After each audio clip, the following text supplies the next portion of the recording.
Assalamualaikum warahmatullahi wabarakatuh. Saya Clarinda Sevian Angelita dari kelompok 2 kelas Hukum Ekonomi Syariah kelas A. Di sini saya akan membahas tentang konsep hukum Islam. Konsep hukum Islam dibagi menjadi 3, yaitu syariah, fikih, dan hukum syar'i. Syariah berasal dari kata Arab yaitu al-syariah dengan kata al-syir'ah yang berarti jalan menuju mata air. Dari pengertian ini dikatakan bahwa agama yang dibawa oleh masing-masing nabi disebut syariah karena merupakan jalan menuju kepada keselamatan abadi. Dalam Al-Quran, kata dipakai dalam arti agama sebagai jalan lurus yang ditetapkan Allah untuk diikuti oleh manusia agar memperoleh keselamatan. Dalam perkembangan kemudian kata syariah kadang-kadang digunakan untuk merujuk kepada aspek hukum dari agama Islam dan kadang dipakai juga untuk menyebut aspek hukum dan agama itu sekaligus.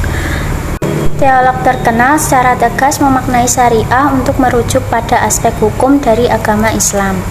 Ia menyatakan bahwa masalah kasus cabang agama seperti kewarisan, hukum halal dan haram, masalah pidana, dan talak harus dikembalikan kepada syariah yang dasarnya adalah dalil-dalil syariat.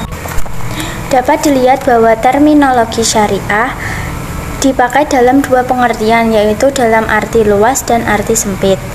Dalam arti luas, syariah dimaksudkan keseluruhan norma agama Islam yang meliputi baik aspek doktrinal maupun aspek praktis. Dalam arti sempit, syariah merujuk pada aspek praktis dari ajaran bagian yang terdiri dari norma yang mengatur tingkah laku konkret manusia seperti ibadah, nikah, jual beli, perkara di pengadilan, penyelenggaraan negara, dan lainnya. Yang kedua ada fikih. Fikih dipakai dalam 2 arti, yaitu dalam arti sebagai ilmu hukum dan dalam arti sebagai hukum itu sendiri. Dalam arti sebagai ilmu hukum, fikih didefinisikan sebagai ilmu yang mengkaji hukum-hukum atau norma syariah yang menyangkut tingkah laku manusia yang bersumber dari dalil-dalil partikuler. Sedangkan dalam arti sebagai hukum itu sendiri, fikih dimaksudkan sebagai kumpulan hukum syar'i mengenai tingkah laku manusia yang ditetapkan melalui Al-Quran, penjelasan Nabi, ijma umat, dan ijtihad para ahli hukum.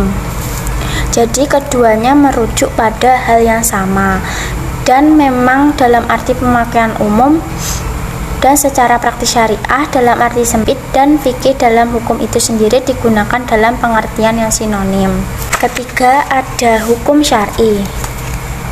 Arti etimologi dalam bahasa Indonesia diserap dari bahasa Arab al-hukum yang secara harfiah dalam bahasa aslinya dipakai untuk pengertian sesuai dengan konteksnya.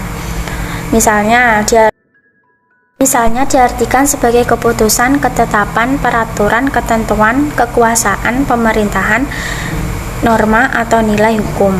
Secara umum, hukum dalam bahasa Arab dipakai dalam arti menetapkan sesuatu yang lebih baik untuk menyatakan hubungan afirmasi maupun negasi, atau dalam arti kata kerja atau ketetapan mengenai sifat gedung tersebut atau kata kerja.